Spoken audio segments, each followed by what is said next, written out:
Ito po ang pag-uusapan natin for today. Yung totoong naganap na coup sa Senado. Naku, napakaganda po ng balita ngayon ha. Hihimayin po natin at sasabihin ko sa inyo kung ano ang totoong nangyari diyan. Huwag tayong padalos-dalos. Ha? Alam naman natin, ha? Marami diyan kampon ni Tambaluslos. Standby, panuorin. Hopefully, mapanood nyo to. This is very, very important. Galing po mismo sa loob. Ito, nagbubwit. Ha? Oh, yung sinasabi ko sa inyo, tumatama. Pero ito, ang binulong kung ano nangyari dyan. Okay? Standby lang po. Panurin nyo hanggang dulo. Pangalawa, ano ang plano ng minority block o ng Duterte block? Pangatlo, panalo nga ba ang majority block or tambaluslos block? Pang-apat, ano ang dapat nating gawin? Tayo, mga ordinaryong mamamayan. Okay? Hindi na po natin pagtatagalin. Pero napaka-importante, ako yung nagpapaalala lang, huwag niyong kalimutang i-like tong video na ito. At doon sa mga hindi pa po subscriber ng channel ni Coach Oli, sana, naglalambing lang po, konting panahon lang, like and subscribe. Okay, hindi na po natin pagtatagalin. Diretso na po tayo agad-agad sa topic dahil kay Coach Oli. Bida ang balita.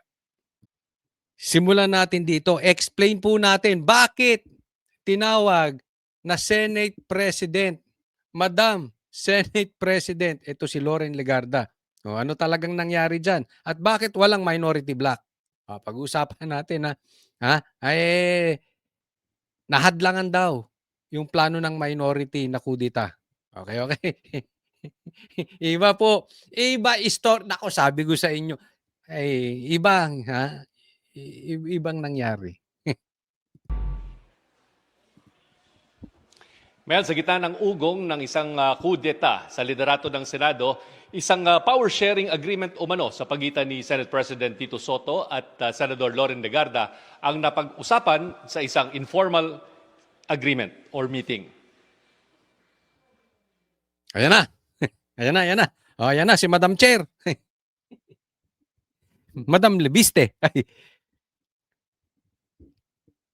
Senator Legarda, pasok. Thank you very much, Madam President.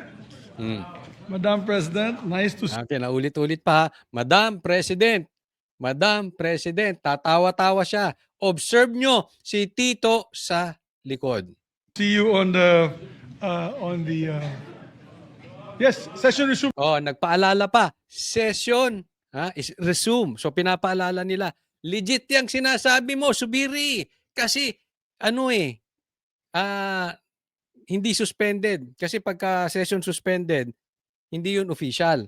So ito, resume. So official yan. Pinaalala pa ni Tito Soto, paalala mo na resume na yung session bago mo tawagin ng Madam Senate President. Already, right, Madam President? Yes, session is resumed. Ito ang nakakagulat na eksena sa dulo ng sesyon ng Senado kaninang hapon. Observe nyo sila, tatawa-tawa ha. Tatawa-tawa. Nang mag-resume kasi ng sesyon mula Bumibidyo pa si Pinky Lacson, bumibidyo. Bumibidyo. Sorry po. Bumibidyo si Senator Ping, pambira. Ba't pala nasasabi ko BJ pag ito? Sige, tuloy. sa mahabang suspensyon, si Senadora Loren Legarda na ang nakaupo sa upuan ng Senate President. Si Senador Mig Zubiri, paulit-ulit siyang tinatawag Madam President bago siya nagmosyon para sa adjournment. Ito mo, paulit-ulit na tinatawag na Madam President. Si Senadora Loren Legarda na ang Ulit-ulit, nakaupo sa upuan ng Senate President. Si Senador Mig Zubiri, Paulit-ulit na tinatawag na Madam President. Si Tito Soto, okay lang. Okay lang, di ba? Nakangiti pa. siyang tinatawag Madam President bago siya nagmosyon para sa adjournment habang nakangiti ang mga miyembro ng mayorya. Nakangiti pa, Ay, natawa-tawa. na nasa session hall. Kasama na si Senate President Tito Soto. Madam President, I move that we adjourn session until 3 o'clock in the afternoon, Monday, February 9, 2026. I so move, Mr. President. Madam President. Any objections? I don't see the minority here, only the majority. Walang minority. Sagutin natin yan lahat-lahat. Observe lang natin ang nangyayari. This is also this is also in cooperation with the minority. With the minority, They know that yes. we're going to adjourn early. Ayan, natawa-tawa. No Sige, tawa objections lang kayo. heard. Session is adjourned until Monday, 3 o'clock. February 9, 9. 2026. Boom! Yun. Okay, So, Coach Oli, may mga nagtatanong, meron na tayong mga natatanggap na tanong at meron tayong nakakausap na tinatanong, anong nangyari? Hindi ba alam ng minority itong ganito? Bakit sila nag-attempt? Bakit nag-attempt sila pero failure? Teka muna, huwag tayong padalos-dalos Una, huwag nating kakalimutan. This is very important. Bakit ba natin papalitan ng Senate President? Yaan ang tanong. Hindi dahil galit tayo kay Tito Soto. Dahil binaboy nila yang investigasyon dyan sa Blue Ribbon. Di ba tayo naman, ayaw naman natin dati si Cheese. Pero dahil napakita ni Cheese na siya ay sumang-ayon sa konstitusyon at hindi ito laban ng politika, okay sa atin di ba? So, hindi dahil sa gusto lang natin palitan ang Senate President. Yun ang tanong, bakit natin gustong palitan? Binababoy nyo ang investigasyon. Kaya nga dapat, kung ako tatanungin, hindi dapat si Loren Legarda. Dapat galing sa minority ang papalit. Kasi kung ganyan din, magpapalitan lang kayo ng magpapalitan. Ako ng teteng yan. E di protektado pa rin si Tambi. Diba? Kung ang minority tinatawag na Duterte Block, itong majority, tambalos-los block yan. Wala tayong mahihita dyan. Nakukuha po nyo? Pinagluloko tayo nitong mga animal na ito. May ganyan-ganyan pa. Hindi ko, ito is aking opinion lang. Hindi ko alam kung hiningi nitong si Loren Legarda ang maging Senate President at hindi siya napagbigyan ng minority, kaya na ganyan-ganyan siya, or ito ay parang tanim. Parang tanim witness o parang yung tanim impeachment ni Bongbong Marcos. 'Di ba? Alam naman natin yung impeachment na isinampa kay Bongbong Marcos, tanim din 'Di ba? Tanim. Alam natin walang mangyayari doon. At kani-kanina lang, yun na nga, hindi na pumasa yung impeachment ni Bongbong Marcos. So sa madaling salita, ligtas. Ganito po ang ginagawa nila. Dahil po, mataas po ang sigaw ng taong bayan na palitan ng Senate President. Gumawa rin sila nagtanim palitan. Nagtatawa na pinagluloko tayo. Hindi lang po gusto naming mapalitan ng Senate President. Ang gusto namin lehitimong pagpapalit ng tayo ng paninindigan. Eh baka mamaya papalitan nyo nga yung Senate President, ilalagay nyo naman si Ping Lacson. Papalitan nyo nga yung Senate President, ilalagay nyo si Risa. Hindi yan ang gusto namin. Ayaw namin ng lukuhan. Huwag tayong maglukuhan dito. Ibinababoy nyo Alam mo ang ginagawa nito mga animal na ito? Binagawa nito sa iyo, sa akin, sa atin lahat, sa mga Pilipino, sa taong bayan. Ginagawa tayong tanga. Ang tingin nila wala tayong isip. Nagsampa ng impeachment kay Bongbong Marcos, kakampi nila. Yung tinatawag nila ngayong Senate President, kakampi din nila. Masaya ba tayo nun? Hindi. Huwag nyo kaming lukuhin. Hindi yan ang gusto naming Senate President. Ang gusto naming Senate President galing sa minority. Sigurado ko, pag ang Senate President galing sa minority, maninindigan yan. Nakita nyo yung investigasyon before? nung si Chis ang nandiyan dyan, nung ang nakikidebate sa kanila, si Alan Cayetano, oh, si Cayetano, 'di ba? Obvious, 'di ba? Umuusad ang investigasyon. Gano'n ang gusto natin. Huwag niyo kaming parang ginagawa. Hindi po 'to laro-laro. Ha? Hindi yung tatawagin ka lang Senate President kunwari tapos alam nyo, yan lang ang pinakita sa media, wala namang butuhang nangyari. So kung legality ang pag-uusapan po, kung gagawin man nilang Senate President si Loren, dapat dumaan sa botohan. Yun ang legal. Dito walang dumaang botohan. At kung meron mang dumaang botohan, suspended. Di rin po yung po pwede. Pero yung nangyari ngayon, ito po ilagay natin sa isipan natin. Hindi po yung galaw ng minority. Galaw po ng majority yan. Parang ginawa nilang tanim impeachment. Ito, tanim, palitan kuno. Okay? Tapos para nang-aasaroy Senate President, ito gusto nyo, Senate President, mabago, hindi po. At saka po, basta nakaupo dyan, ang tawag, Senate President. Huwag po natin kakalimutan yan, ha? Basta nakaupo dyan. Ganun po. 'Di ba? Parang pinaglalaruan nila taong bayan. Kalokohan nitong mga to. O, tuloy natin. Thank you very much, Madam President. Ang tagpong yan nangyari sa gitna ng May yehey pa. Ano to, laro? Ha? Kayong mga senador, ano sa tingin nyo to, laro? Ito ba ito? Tawanan, no? Di kayo ba, tanong ko kayo, kung papalit ang Senate President to, ang papalit isa sa kanila, matutuwa kayo? Papalit si Bam Aquino? Hindi yan yung sigaw ng taong bayan. Ramdam na rin kasi nila talagang matindi ang kagustuhan ng Pilipino magpalit ng Senate President. Ang naisip nila, term sharing.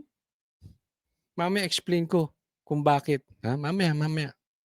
ugong ng panibagong kudita sa liderato ng Senado kung saan sinasabing si Legarda ang nakaumang na humalili kay Soto at maging kauna-unahang babaeng Senate President sa kasaysayan. Tinanong sina Legarda, Zubiri at Soto ukol sa nangyari. Presiding officer. Hindi. Ganun talaga, presiding officer ang tawag dyan, Senate President. Diba? Pero yun ang pinikap ng media, nagtatawanan sila. So parang nang-aasar, di ba? Ito mga Pilipino, gusto niya yan palitan ng Senate President. Ito na meron. So nagawa sila ng balita. Di ba? Binababoy. Nag-tweet kasi si Senator Kiko, #power sharing. Ma'am, nag-tweet si Senator Kiko, #power sharing. I don't know. Maybe you ask Senator Kiko. Bakit, Madam President? Was there She's, an attempt po? maybe the future president of the Senate. We'll see. Future. Yeah, we discussed and all's well that ends well. Our group is more Maybe future Senate President daw si Legarda. solid than ever now. Napagkatuwaan lang nila. Grabe, no? Eto na, power sharing. Tingnan mo itong mga lintik na dilawan talaga, no? Itong mga dilawan, itong mga pinklawan. Kakaiba talaga. Talagang panlolokong gusto nyo sa taong bayan?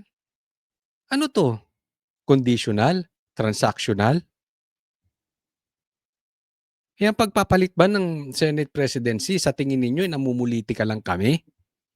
Hindi. Dahil nabababoy ang Senado.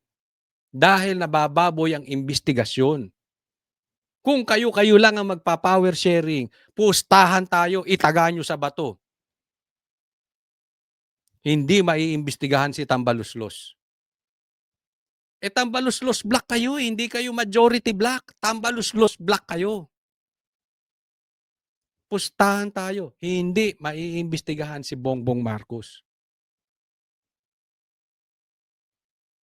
Nagpapaganyan-ganyan ka pa, Kiko? Ha? Kinain na ng dilawan itong administrasyon natin. Saka na kayo magyabang kung meron na kayong bayag, imbestigahan si Tambaluslos. Hanggat wala kayong bayag na hindi nyo kayang imbestigahan si Bongbong Marcos, yung magpinsan, huwag nyo kaming yabang-yabangan ng ganyan. Bigyan ng maleta tong mga to. Hindi, nagtatanong, kayo nakatanggap kayong maleta? Hindi, nagtatanong lang naman. Ano ang sa tingin ninyo? Nakatanggap ng maleta tong mga to? Ilang kayang maleta natanggap nitong mga to?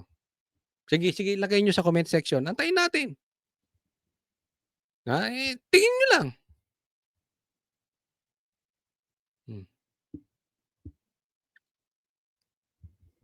Unang nag-post sa social media si Senator Kiko Pangilinan ng isang litrato sa loob ng Senate Lounge kasama si Legarda at 7 na iba pang senador na bahagi Tamo, walang minority. Okay. Ha?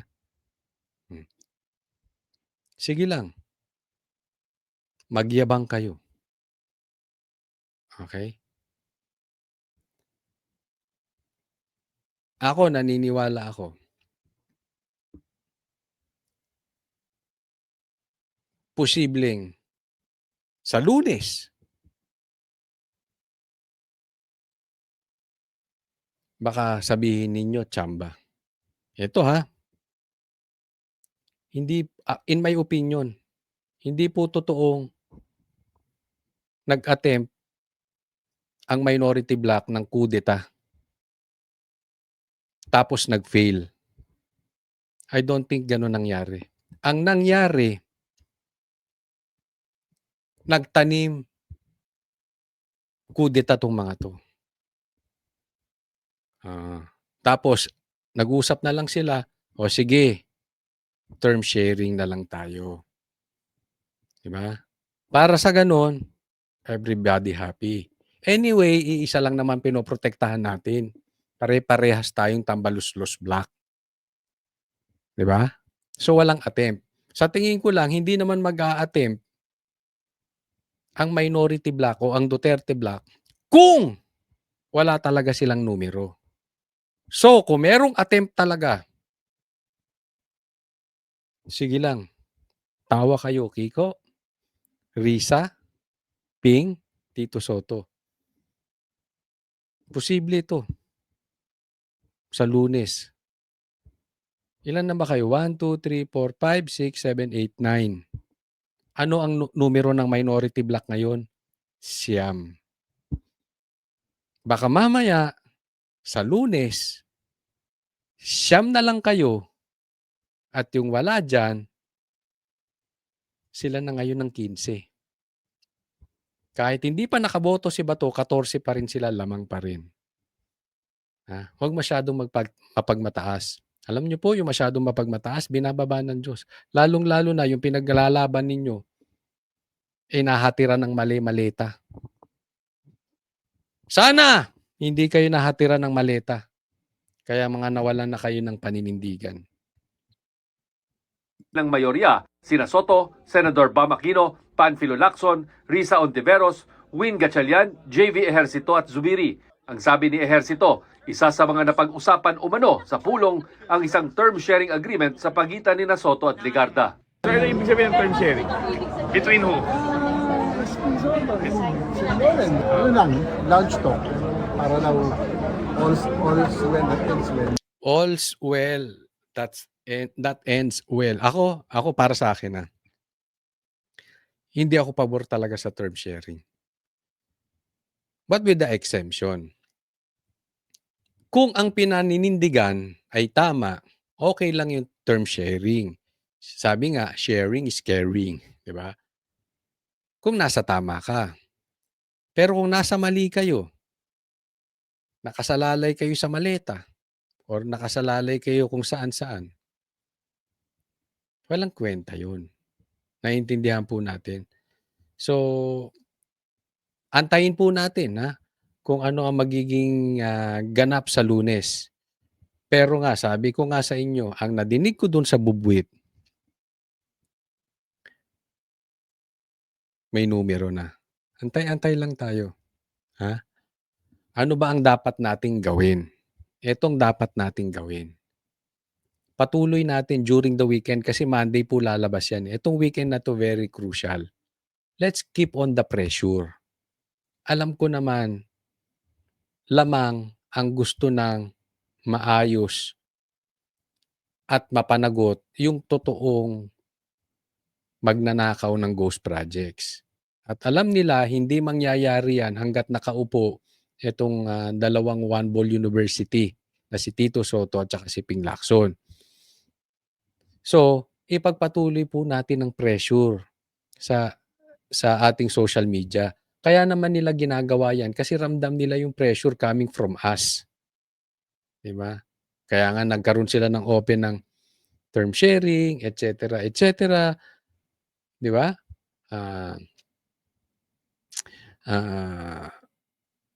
Naglalabas sila ng mga ganyang paek-ek para ipakita na oy, nag-fail yung minority.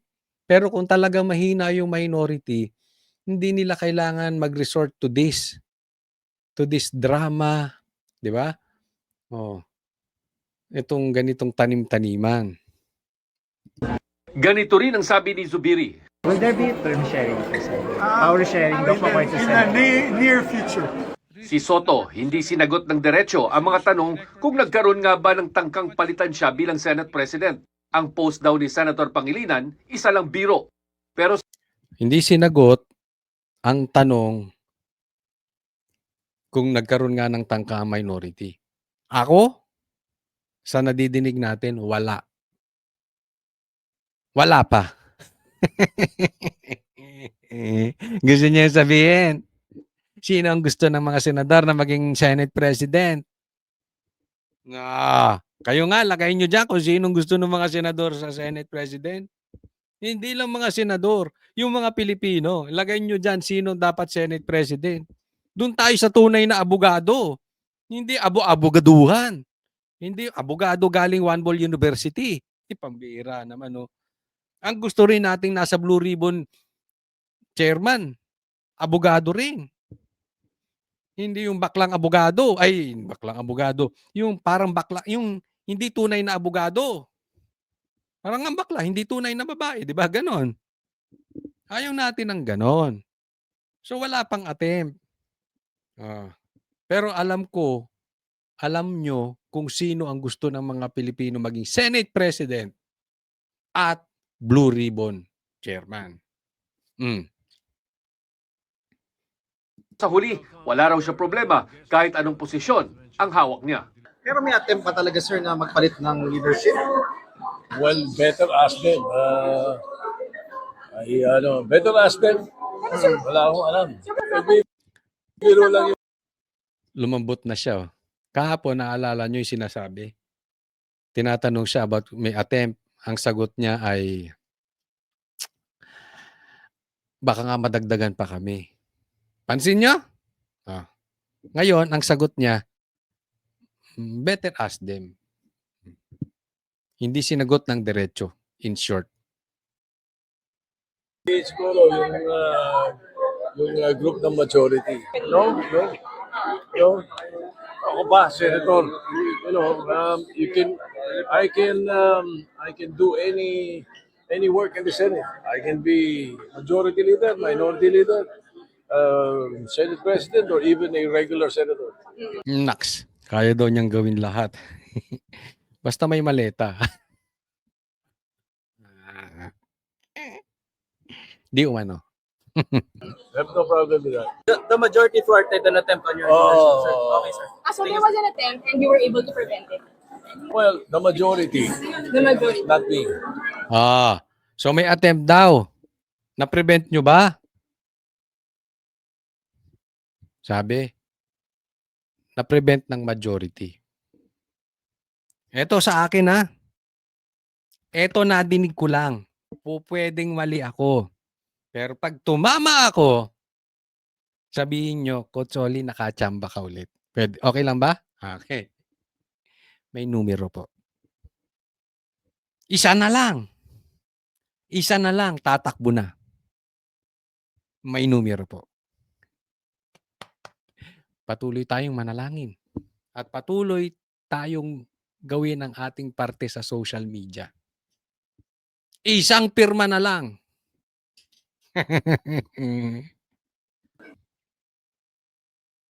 Mel, sa ngayon ay nananatiling Senate President si Senador Tito Soto pero sa isang text message ay sinabi mismo ng Senate President na balak nilang paupuin si Senadora Loren Legarda bago matapos ang 20th Congress. Nako, talaga matindi, no? Ay, nako. Etong picture na to, tingnan po natin mabuti, ha? Ito yung sinabi, Senator Kiko Pangilinan snap a selfie with members of the Senate majority amid rumors of leadership change, claiming that Senator Loren Legarda would replace Senate President Vicente Tito Soto III. Grabe ang dilawan, ano? Napakakapit tuko. Yan yung sinasabi natin, hindi po ito transaction. Ha? Ang gusto ng Pilipino, mapalitan ang tayo. Hindi lang mapalitan basta yung Senate President. Hindi si Loren Legarda gusto ng Pilipino. Ang gusto ng Pilipino galing sa minority. Huwag kayong kapit tuko. Trapong-trapo yung dating nyo sa ganyan eh. Ha? Itong dilawan, sa totoo lang, napakakapit tuko, napakatrapo. Alam nyo yung inodoro na sila. Wala na silang influence. Kailangan nilang sumabit lang sa mga sitwasyong ganito para maging relevant. Alam naman natin eh. Ang daming nagsasabi itong si Kiko at saka si Bam hindi talaga nanalo. Wala nga to eh. Wala nga to sa survey. Diba? Pero wag na muna yun ang pag-usapan natin. Ang pag-usapan natin, etong pagpapalit ng liderato. No? Kasi napaka-importante niyan para mapanagot natin yung magnanakaw, yung may kinalaman sa flood control scandal at saka sa ghost projects. So, maraming makakakilala natin, kaibigan natin na dismiyado sa nangyari. Wala na talaga, may pag-asa. Alam mo yung iba na wala ng pag-asa. Huwag po. Huwag kayong mawawala ng pag-asa. Huwag po. Lahat po yan drama nila. Yung impeachment kanila, kunwari, hindi pumasa. Hindi. Sinadya yun, nakita nyo naman, di ba? So yung iba pinanghihinaan ng loob. Tapos ito, nag-fail ang minority. Hindi. Drama ulit to. Okay? Alam nyo ba't malakas loob ko? Kasi may bubit nagbubulong sa akin. Ng totoong nangyayari. Relax lang kayo. Meron nang gumagalaw. Ha? Ang importante, lilinawin natin sa taong bayan na patuloy tayong manalangin, patuloy tayong gawin ang ating obligasyon, ang ating responsibilidad. Huwag tayong nagpapaniwala sa mga bali-balita, lalong-lalo na sa mga tanim-tanim na ginagawa nila. Kaya nga nire-redirect po namin. Ito, sasabihin ko sa inyo, makinig lang kayo sa Banateros. Kaming Banateros, even before the election, Duterte na, hindi kami nagpaganong-ganon. Lagi ko sinasabi sa inyo, maglalagay pa nga sila ng tanim Bongbong Marcos eh. Ano yung tanim Bongbong Marcos? Gawain na nila yan. Yung kunwari anti-Marcos, pero nagtatanim ng fake news. Tapos sasabihin, o kita nyo, mga fake news to mga DDS. Kunwaring DDS lang yon. Ingat po tayo. Dahil style ng gobyerno yan. Tanim impeachment, tanim balita, tanim kudeta. para mawalan ng loob tapos akala nila nagfi-fail. Even tanim vlogger, ingat po tayo diyan. Gusto niyong malaman ang totoong pulso na nangyayari sa paligid? Ito, hindi to nagtataas ng bangko, Hindi ko po tinataas ang bangko namin. But we know. Makinig po kayo sa Banateros. Yung tayo namin before, tayo namin hanggang ngayon. Gusto nyo malaman kung anong totoong nangyayari? Makinig kayo sa SMNI at Net25. Legit yan. Walang cover up yan. Sana po patuloy po kayong sumuporta at manood ng vlog ni Coach Oli. I-like nyo po itong video na ito. Sana po lagi nyo mapanood simula't simula hanggang sa matapos. Pwede na rin ba ako mag-request? Paki-share nyo to. Kasi alam ko marami nagtatanong, ano talaga nangyari? Ano talagang nangyari? Ito yun. I-share po ninyo ito. Like and subscribe na rin po. Maraming salamat po. God bless everyone.